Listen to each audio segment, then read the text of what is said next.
ನಮಸ್ಕಾರ, ನಾನು ವೀರೇಶ್ ಕರ್ಸಂಗ. ನೀವು ನೋಡ್ತಾ ಇದ್ದೀರಾ KB news, Karnataka Bidar news Kannada channel. ಇನ್ನೂ ಹೆಚ್ಚಿನ ವಿಡಿಯೋಗಳಿಗಾಗಿ ನಮ್ಮ ಚಾನಲ್ಗೆ ಸಬ್ಸ್ಕ್ರೈಬ್ ಆಗ್ರಿ. ಬಾಜು ಒಂದು ಗಂಟೆ ಐತೆ, ಅದನ್ನು ಟನ್ ಅಂತ ಒತ್ತಿ ಬಿಡ್ರಿ. ಹಾಯ್ ಹಲೋ ನಮಸ್ಕಾರ. ಕಲ್ಯಾಣದ ಭರವಸೆ ಶಿವಾಜಿ ಸಿರ್ಗಾಪುರ. ಕರ್ನಾಟಕದ ಮುಕುಟಮಣಿ ಬೀದರ್ ಜಿಲ್ಲೆಯ ರಾಜೇಶ್ವರ ಗ್ರಾಮದಲ್ಲಿ 5ನೇ ದಿವಸದ ಅಖಂಡ ಹರಿನಾಮ ಸಪ್ತಾಹಕ್ಕೆ ದಿವ್ಯ ಸಾನ್ನಿಧ್ಯವನ್ನು ವಹಿಸಿಕೊಂಡಂತಹ ಹಾರಕೂಡದ ಕಲ್ಯಾಣ ಕರ್ನಾಟಕದ ನಡೆದಾಡುವ ದೇವರೆಂದೇ ಪ್ರಸಿದ್ಧರಾಗಿರುವ ಶಿವಾಚಾರ್ಯ ರತ್ನ ಧರ್ಮರತ್ನ ಡಾಕ್ಟರ್ ಚನ್ನವೀರ ಶಿವಾಚಾರ್ಯರು ದಿವ್ಯ ಸಾನ್ನಿಧ್ಯವನ್ನು ವಹಿಸಿಕೊಳ್ಳುವ ಮುಖಾಂತರ ಕಾರ್ಯಕ್ರಮಕ್ಕೆ ಚಾಲನೆಯನ್ನು ನೀಡಿದರು. ಈ ಕಾರ್ಯಕ್ರಮದಲ್ಲಿ ಹುಮ್ನಾಬಾದ್ ಮತಕ್ಷೇತ್ರದ ಶಾಸಕರಾಗಿರ್ತಕ್ಕಂಥ ಸಿದ್ದು ಪಾಟೀಲರು ಸಹ ಭಾಗವಹಿಸಿದ್ದರು. ಮಹಿಳೆಯರು, ಮಕ್ಕಳು ಸೇರಿದಂತೆ ಸರ್ವಜನರು ಜನಪದ ಕಲೆಯೊಂದಿಗೆ, ಜನಪದ ನೃತ್ಯದೊಂದಿಗೆ, ಕೋಲಾಟದೊಂದಿಗೆ, ಭವ್ಯ ಮೆರವಣಿಗೆಯೊಂದಿಗೆ ಮಹಿಳೆಯರು, ಮಕ್ಕಳು ಸೇರಿದಂತೆ ಕುಣಿದು ಕುಪ್ಪಳಿಸಿ ಜನಪದ ನೃತ್ಯದೊಂದಿಗೆ ಶ್ರೀಗಳಿಗೆ ಸ್ವಾಗತಿಸಿದರು. ಕಾರ್ಯಕ್ರಮ ಯಶಸ್ವಿಗೊಳಿಸಿದರು. ಒಟ್ಟಾರೆಯಾಗಿ ಹೇಳಬೇಕಂದ್ರೆ ಈ ಹರಿನಾಮ ಸಪ್ತಾಹದಲ್ಲಿ ಜನರು ಸಂತೋಷದಲ್ಲಿ ಮಿಂದೆದ್ದರು ಅಂತ ಹೇಳ್ಬೋದು. ಪ್ರತಿ ಕ್ಷಣದ ಸುದ್ದಿಗಾಗಿ KB ನ್ಯೂಸ್ ನೋಡ್ತಾ ಇರಿ.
ಈ ನೇರವಾಗಿ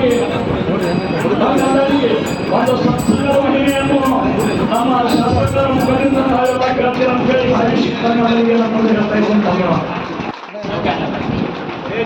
ನಮ್ಮ ರಾಜೇಶ್ವರ ಗ್ರಾಮದಲ್ಲಿ ಶ್ರೀ ವಿಠಲ್ ಅವರ ದೇವಸ್ಥಾನದ ಒಂದು ಧ್ವಜಾರೋಹಣ ಹಾಗೂ ಈ ಸಪ್ತಾಹ ಈ ಒಂದು ಕಾರ್ಯಕ್ರಮದ ದಿವ್ಯ ಸಾನ್ನಿಧ್ಯ ವಹಿಸಿದಂಥ ಪರಮ ಪೂಜ್ಯ ಶ್ರೀ ಶ್ರೀ ಶ್ರೀ ಹಾಲ್ಕೂರ್ ಶ್ರೀ ಪಾದಗಳಿಗೆ ನಮಸ್ಕರಿಸುತ್ತಾ, ಅದೇ ರೀತಿ ಈ ಒಂದು ಕಾರ್ಯಕ್ರಮದಲ್ಲಿ ಪಾಲ್ಗೊಂಡಂಥ ಎಲ್ಲ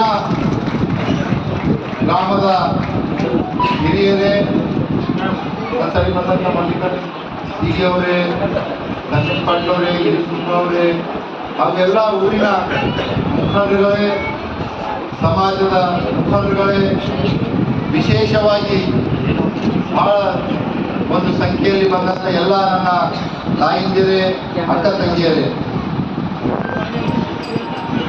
ಇವತ್ತಿನ ಈ ಒಂದು ದಿವಸ ಬಹಳ ಪವಿತ್ರವಾದಂಥ ದಿವಸ. ಒಂದು ಮಾರ್ಗದರ್ಶನ, ಒಂದು ಬೆಳೆಸ್ತಾರ. ಅದೇ ರೀತಿ ನಾವು ಕೂಡ ಮುಂದಿನ ನಮ್ದು ಜೀವನದಲ್ಲಿ ಅದು ಅಳವಡಿಸ್ಕೊಂಡು ಹೋಗ್ಬೇಕಾಗ್ತದೆ. ಬಹಳಷ್ಟು ಕಡೆ ನೋಡ್ರಿ, ಇವತ್ತು ಸಿಟಿದಾಗ ಹೋಗಿರ್ಬೇಕು ತಾಯಿ ತಂದಿಗೆ ನೆಮ್ಮ ಬರಲ್ಲ. ಈ ಕೋವಿಡ್ ಬಂದಿದಾಗ ತಾಯಿ ತಂದಿಗೆ ನೆಮ್ಮ ಬಂದಿದ್ದೀವಿ, ಬಹಳಷ್ಟು ಜನ ಇದು ಆಗಿದ್ದಿಲ್ಲ. ದಿನಾಚರಿ ಬಿಟ್ಟು ಬಂದಿರಪ್ಪ ಹೇಳಿದ್ರು. ಅವಾಗ ಏನಾಗ್ತು, ಇವತ್ತೊಂದು ಸಮಾರಂಭ ಇಟ್ಕೊಂಡಿದ್ರಿ. ಅದರಾಗೆ ಎಲ್ಲರಿಗೂ ಕೂಡ ನಾನು ಅಭಿನಂದನೆ ಸಲ್ಲಿಸುತ್ತಾ, ಗೊತ್ತಾ ನಮ್ಮ ಇವರು ಹೇಳಿದ್ರು, ನಾವು ಸತ್ಸಂಗ ನಾವು ಮಾತಾಡೋದೇ ಮತ್ತೆ ಮಾತಾಡೋ ಬರಲ್ಲ. ಆದ್ರೂ ಕೂಡ ಇವತ್ತ ಎಲ್ಲ ಒಂದು ಅಪ್ಪವ್ರ ಆಶೀರ್ವಾದದಿಂದ, ತಮ್ಮೆಲ್ಲರ ಒಂದು ಆಶೀರ್ವಾದದಿಂದ ಇವತ್ತು ಸ್ಟೇಜ್ ಮೇಲೆ ನಿಂತು ಮಾತಾಡತ್ತೀನಿ. ಇವತ್ತ ಈ ಒಂದು ಹಾಗೆ ಏನ್ ಕಳಸಾರೋಹಣ ಕಾರ್ಯಕ್ರಮ 8ನೇ ತಾರೀಕಿದೆ, ಅದನ್ನು ಕೂಡ ಒಳ್ಳೆ ರೀತಿಯಿಂದ ಸಮಾಪ್ತಿ ಕಾರ್ಯಕ್ರಮ. ಈ ಒಳ್ಳೆಯ ಕಾರ್ಯಕ್ರಮ ಇದೆ. ಯಾಕಂತಂದ್ರೆ ಇವತ್ತು ನಮ್ಮ ಧರ್ಮದಲ್ಲಿ, ಸಮಾಜದಲ್ಲಿ ನಾವು ಇಂಥ ಒಳ್ಳೆಯ ಕೆಲಸ ಮಾಡಿದಾಗ ಅವಾಗ ನಮ್ಮ ಧರ್ಮ ಸಮಾಜ ಉಳಿತಾವ ಅಂತ ನಾನು ಹೇಳಕ್ ಇಷ್ಟಪಡ್ತೀನಿ. ಇವತ್ತು ಮನುಷ್ಯಗ ಜೀವನ ಮಾಡ್ಬೇಕಂತಂದ್ರೆ ಇವತ್ತು ನೋಡಿ ನಮ್ಮ ಹಳ್ಳಿಗಳಲ್ಲಿ ಅಲ್ಲೇ ಪರಂಪರೆ ಉಳ್ತಾ ಇದೆ. ಇವತ್ತು ಸಿಟಿಗೆ ಹೋಗಿ ನೋಡ್ರಿ, ಅವ್ರಿಗೆ ಟೈಮೇ ಸಿಗಲ್ಲ. ಮುಂಜಾನೆ ಎದ್ದು ರಾತ್ರಿ ತನಕ ರಸ್ತೆ ದುಡಿಯೋದು, ಮನೆ ಬರೋದು. ಇವತ್ತ ಹೆಂಡ್ರ ಟೈಮ್ ಸಿಗಲ್ಲ, ಹೆಣ್ಣು ಮಕ್ಕಳಿಗೆ ಮಾತಾಡಕ್ಕ, ಮಕ್ಕಳಿಗೆ ನೋಡಕ್ ಬರಲ್ಲ. ಮಕ್ಕಳಿಗೆ ಉಪದೇಶ ಇರ್ತದೆ. ಇವತ್ತು ಭಾಷಣ ಇಲ್ಲ, ಅವರು ಸತ್ಸಂಗದಾಗಿರೋಂಥವ್ರು, ಸತ್ಸಂಗ ಮಾಡೋಂಥವ್ರು. ಅಪ್ಪ ಇವತ್ತು ಮಾತಾಡೋರು ನೀವು ಕಳಿಸ್ಬೇಕು. ಇವತ್ತು ಶುಕ್ರವಾರದ ನಾವು ಬಾರಿ ಕಾಯ್ತಾ ಇದ್ದೇವೆ ಯಾರು ಮಾತಾಡ್ತಾವ ಅಂತೇಳಿ. ಆ ಕರ್ಮ ಧರ್ಮ ಸಂಯೋಗದಿಂದ ನಮಗೆ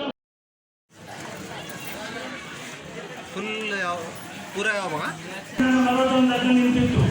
ಯಾರಾದರೂ ಬಂದಿರೋ ಪಟ್ಟಣದವ್ರು ಬಂದಿನಪ್ಪ ಅಂದ್ರೆ 50,000 ರೂಪಾಯಿ ನಮ್ಮ ಆ ಸಂದರ್ಭದಲ್ಲಿ ಹೆಲ್ಪ್ ಮಾಡಿರು. ಕಾಲಾನುಕಾಲದಾಗೇನಪ್ಪ ಅಂದ್ರೆ ನಮಗೆ ಅದು ನೆನಪಿರ್ತದ. ನಿಮ್ಮ ಪಟ್ಟಿನಪ್ಪ ಅಂದ್ರೆ ನಮಗೆ ಇದು ಮಾಡಿದ್ರು, ಹೆಲ್ಪ್ ಮಾಡಿದ್ರು ಅಂತ. ಅದಕ್ಕೆ ಅವ್ರ ಸ್ಮರಣೆ ಮಾಡ್ತಾರೆ. ಅದಕ್ಕೆ ಆ ಭಗವಂತ